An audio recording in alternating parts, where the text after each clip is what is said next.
Good evening, you're watching Estuary News. Coming up this evening, we visit the Deep as it carries out its annual census, and we have another dog looking for a good home. And tonight's guests are Julie Grimmer and Margaret Lake from the North East Lincolnshire Cancer Champions. Measures to tackle gang culture in Grimsby are to be stepped up. The Home Office has named the town in a list of 9 places across the UK that suffers at the hands of gang and youth violence. Police are to focus on members moving into drug markets outside their usual urban areas and safeguarding vulnerable girls and women. No extra funding has been made available to police forces to tackle the issue. Elsewhere, New Waltham Parish Council has held a public meeting to discuss plans for Toll Bar roundabout. If proposals get the go-ahead, the roundabout could be converted to a series of junctions and crossings complete with traffic lights. A total of £4 million has been earmarked for road improvements at 2 major junctions in Grimsby, at Nuns Corner and Toll Bar. But local ward councillor Philip Jackson says the plans are controversial. Well, I think it's around the ongoing problems with traffic at Toll Bar roundabout. It has been a problem for a long time. Queuing of traffic coming into Grimsby in the morning, queuing of traffic going out to Grimsby on an evening, and also outside the Toll Bar Academy where we are now, there's a problem with parents picking up and dropping off children. The finishing touches are being put to an exhibition to celebrate the cultural role of a well-known East Riding concert venue. Rocking the Stable Rafters explores Burton Constable's brush with musical fame and shows the memories of those who were there in the swinging 60s. Memorabilia is being displayed at Hull Street Life Museum from Saturday. We've got local legends, Johnny Pat and the Aces, doing the music for us. They'll be playing live. And that band also supported the Beatles in Hull during the 60s, so it's great to have them with us. We'll also have some drama reenactments, bringing the 60s back to life, and we'll have lots of opportunities for people to come and reminisce with us. Lots of 60s objects for people to handle, clothing to try on. North Lincolnshire Council has set up a £25,000 community grant fund to help community groups put on celebrations to mark the Queen's 90th birthday in May. Town and parish councils and groups of friends can also apply for grants from everything from street parties to small events. And that's the latest from the news.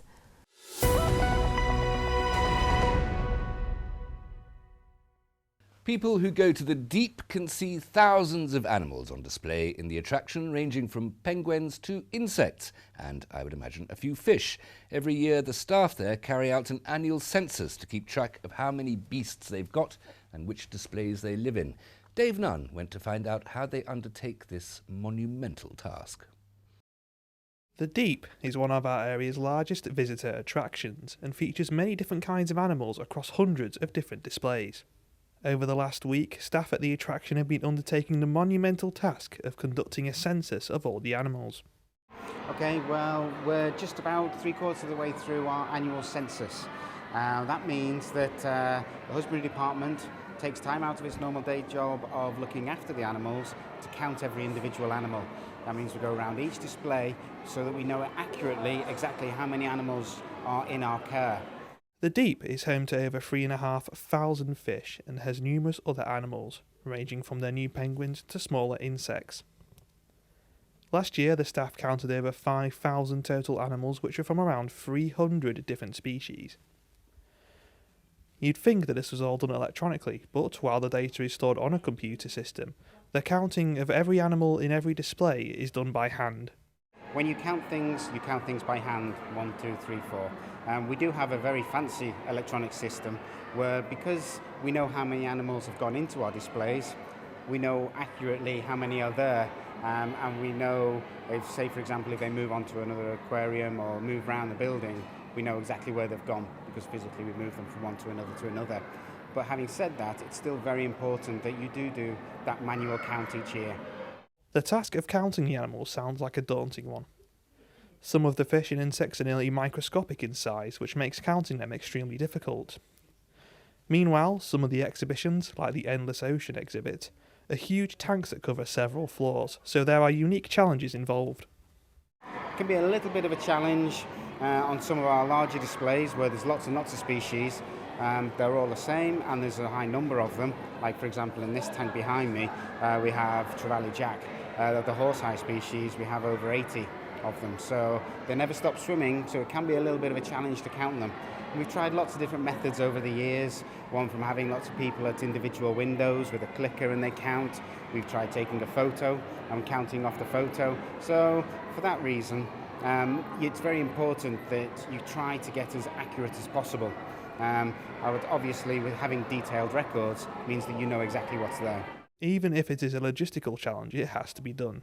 It is a legal requirement of having a zoo licence. Well, this is part of our zoo licence. It's important that we keep accurate records of the animals that we keep in our care, and that's the zoo licence is set out by the Secretary of State's Modern Practice for Zoo Standards, and we have to adhere to that very closely. One of the very clear points is you have to have accurate records so you know exactly how many animals are in your displays. My guests tonight are from North East Lincolnshire Cancer Champions, a service which is looking for more volunteers. It's been praised recently for its innovative work, and joining me from Cancer Champions are Julie Grimmer and Margaret Lake. Thank you both very much for coming in. Thank you. Thank you. First of all, what do Cancer Champions do? Well, Cancer Champions is actually a training programme that we offer to people in the local area. It's free of charge and they come and learn about what signs and symptoms to look out for in order to help their friends and family and work colleagues go and see their doctor early and not to be afraid to go and seek help. And so these are, you don't have to be a medical professional or anything like that. Oh no, anybody can come. You come along and there's some training, Margaret. Yes, I do the training. The training lasts for 4 hours. It includes a lunch break and we give them lunch as well, and it's completely free. The first part of the training, we talk about 9 different cancers and the early warning signs and symptoms that you would expect to happen. The second part of the training, we actually look at how this knowledge can be passed on to family, friends, work colleagues. We also give them a pack with leaflets that can back up what they've learnt, and they get a badge as well, and generally we then support them if they need it. And these Cancer Champions who come in and do this training, they needn't necessarily be people who are aware that they're living with their friends and their family have cancer. The whole point is that they can maybe encourage people to spot the signs of cancer before they're aware of it, before even there's a diagnosis, that there's something to worry about. That's correct. I mean, I think it's really important that people who are have got family and friends, they're the best placed people really to prompt people and to actually notice that there may be a problem. One example that we often cite is that they might have noticed that their friend or work colleague has had a cough for some time, and it might just be, well, actually, have you been to have that checked out? Because people often think that they shouldn't visit the doctor just for a cough, and indeed, whilst we wouldn't want lots of people going just for a cough, there are specific guidelines that if you've had a cough for 3 weeks or more, or a cough that's changed in any way, it is best to get it checked out. Well, I suppose we're all a bit aware, we know that GPs are under great pressure, that, they've only got 5 or 7 minutes per patient, that they get a little bit frustrated by people coming in who might have, they've stubbed their toe or something like that. And we're all a little bit reluctant to go, and we feel that we don't want to go and be a burden on the doctors or on the NHS, don't we? And we do. We're wrong, are we? We are really, because we do know from a lot of national research that's been done that one of the barriers that people actually say to us about why they don't go to the doctors is because they don't want to bother them. They know GPs are busy and they don't want to bother them with something that they think might be trivial. But I'm sure our GPs would say we'd rather you come in and discuss with us if you think you have got a problem, so that we can get you checked out, because we know that early detection does save lives. I suppose it's a good day for a doctor when he can just say go home and forget about it. That's Indeed. That's a happy result. Well, one of the reasons that the training is there is to help people to understand that it isn't the minor things, that the 3-week cough might have some other symptoms that go with it, and quite often there is, but people haven't noticed that so much. So the leaflets and things that we can give them, and the added information that we give them through the training helps them also to spot that, yes, this is something that should go to see the GP. And it might not be cancer, it could be lots of other things, and usually it is something other than that, but it's a problem and it needs checking out. What would be some of the other signs and symptoms to look out for? I mean, a 3-week cough, we're aware of that, and that could just be that... Yeah, that's for lung cancer, or it could be a change in bowel habits, it could be difficulty swallowing, you know, there's lots and lots of things that could be bleeding from an area that they shouldn't be bleeding from, so and pain that shouldn't be there. So there are lots of symptoms. In fact, there is a campaign called Know For Sure that helps to look at 4 specific areas as to whether that there's a problem in any one or more than one of these things. And this is the sort of thing that we train them. How can people get involved if they want to come along to do this training and be useful like this? You've got a few flyers here. Early detection saves lives, of course. People need to just get in touch with you and they can come along to these training sessions? Yes, our next one is the 20th of January, and it's run from 10 o'clock in the morning till 2. And where is that? And that's at Centre 4 in Wootton Road. In Grimsby? In Grimsby, yes. Okay, and I'll just give there's an address here, which is yours, Julie, I think, julie.grimmer@nhs.net. That's correct. Okay, well, we'll repeat those in a moment, and we'll come back and talk about cancer a bit more generally in a second, but we must go for a break. Stay with us, as coming up we have another dog looking for a home, and Erica Barker will be bringing you all the regional news.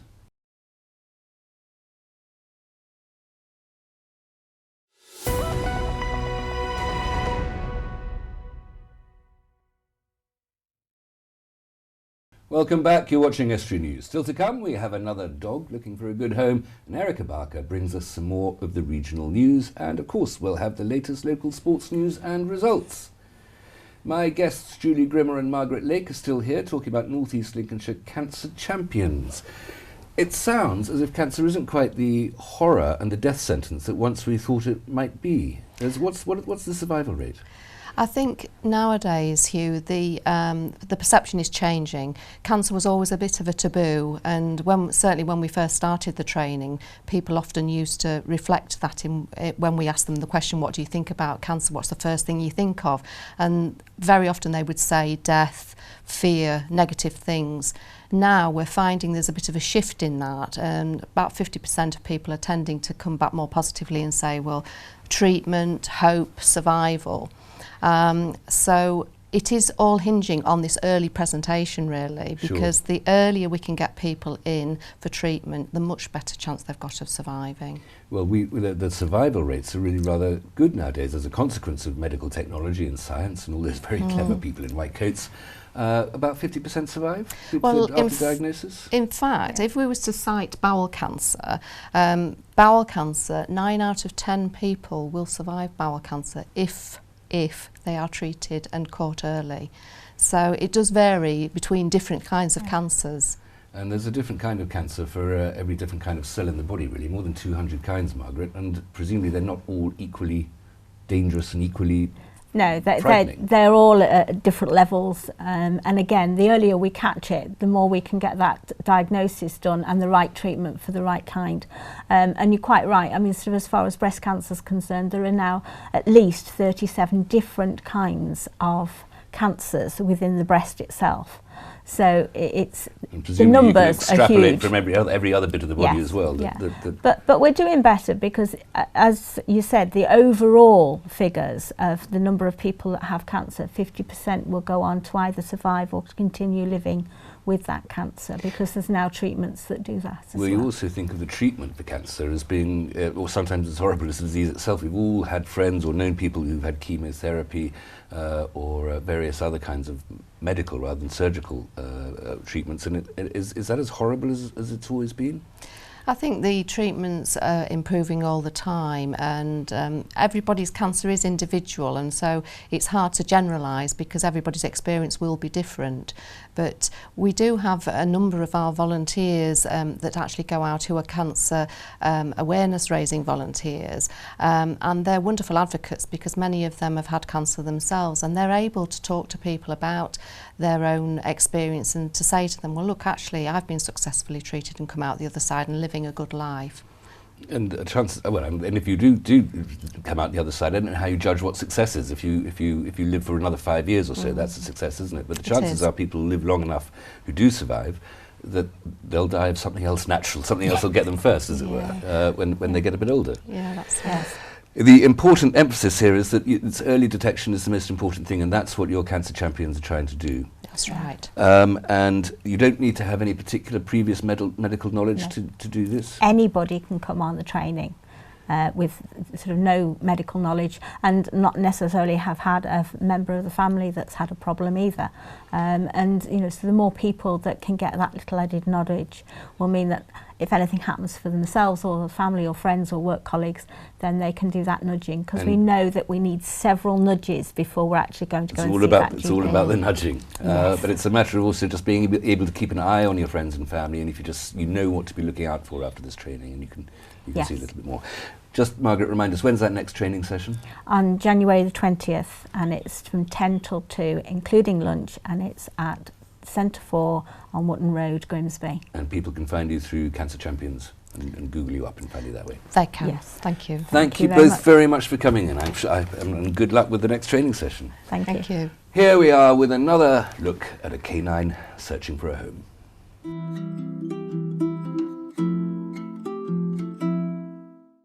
Dog number 288 is called Snowbell. She's a 1-year-old lurcher. Likes other dogs, fine in the kennels, and really loves the walks as well.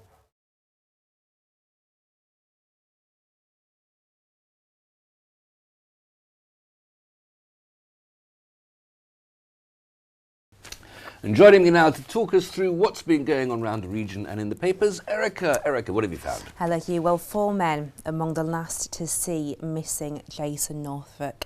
This is 20-year-old missing on the 6th of December after a night out with friends in the centre of Hull.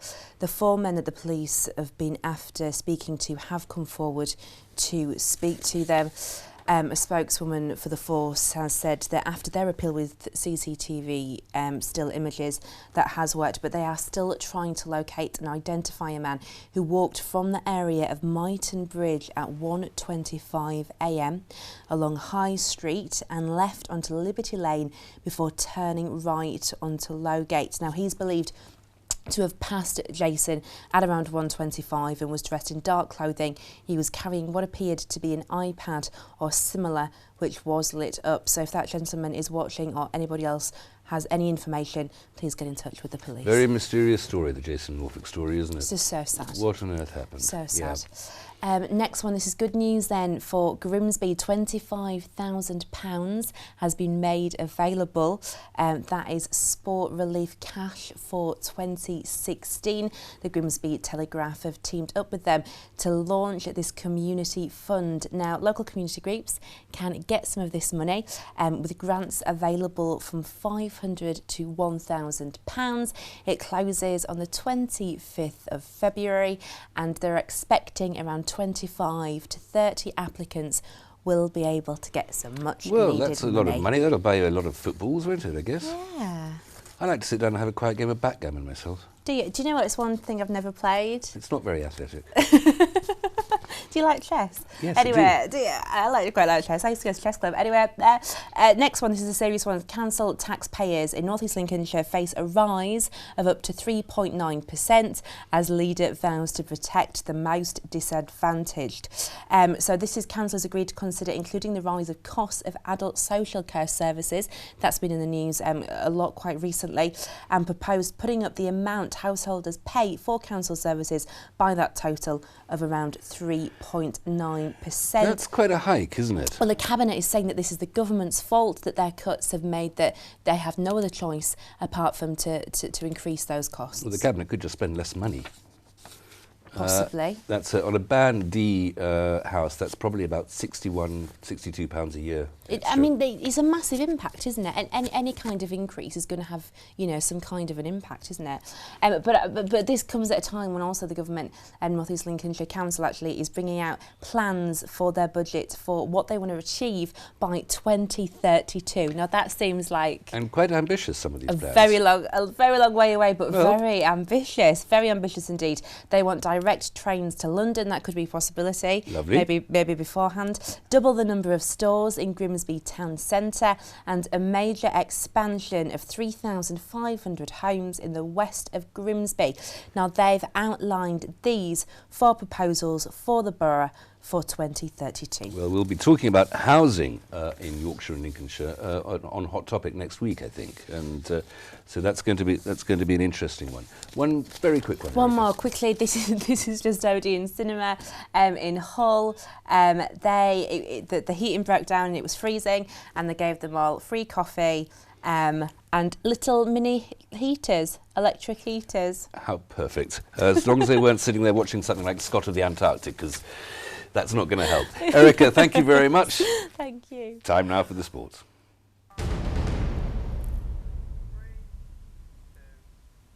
Hull City manager Steve Bruce says he's looking to use the loan market to bring in players this month. He's identified the forward positions as an area that needs strengthening, with Adama Diomande out injured, but sources say he has limited resources to work with. The problem we've got is, hey, don't get me wrong, I would love to go and smash the transfer record and bring in a proven goal scorer at this particular time. I don't think the finances are there to do that. So we will, in that respect, then it becomes more difficult, because I've got some good players here, very good players, and they've got to be better than what you've got. And Hull City move up to second in the Championship with a 2-0 win over Cardiff City at the KC Stadium. It would be a disappointment for North Ferriby United to not make it into the end-of-season playoffs. That's according to their assistant boss Mark Carroll, who's been having his say on the top end of the National League North, where the Villagers currently sit second. It's 6 into 5 for me now. I think the 6 up there, there's obviously one will go up automatically, then there's 4 playoff spots, and you get to this stage of the season, there will be a disappointment if we don't get into the playoffs now. We know there's still a lot of hard work to go, and you do need that little bit of luck, because we're not, as been well documented, we're not running with the biggest squad that we've had. But if we can keep people fit, I think we've got a good chance of being there or thereabouts come the end of sort of April. And Grimsby Town's FA Trophy second round tie against Weston-super-Mare on Saturday will go to a replay if required. If the scores are level after 90 minutes, the tie will then go to a replay at Weston-super-Mare on Tuesday night. And that's all from the sport.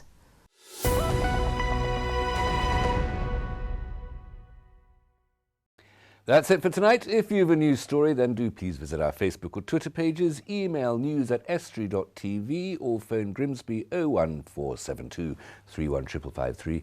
Until tomorrow, good evening.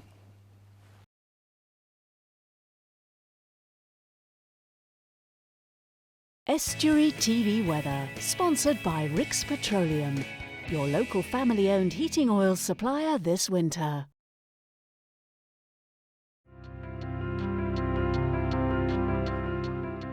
Hello and welcome to Estuary TV's weather. Cold and frosty start on Friday, sunny spells later with a chance of snow flurries and highs of 4 degrees. Saturday will be breezy with sunshine and isolated snow showers.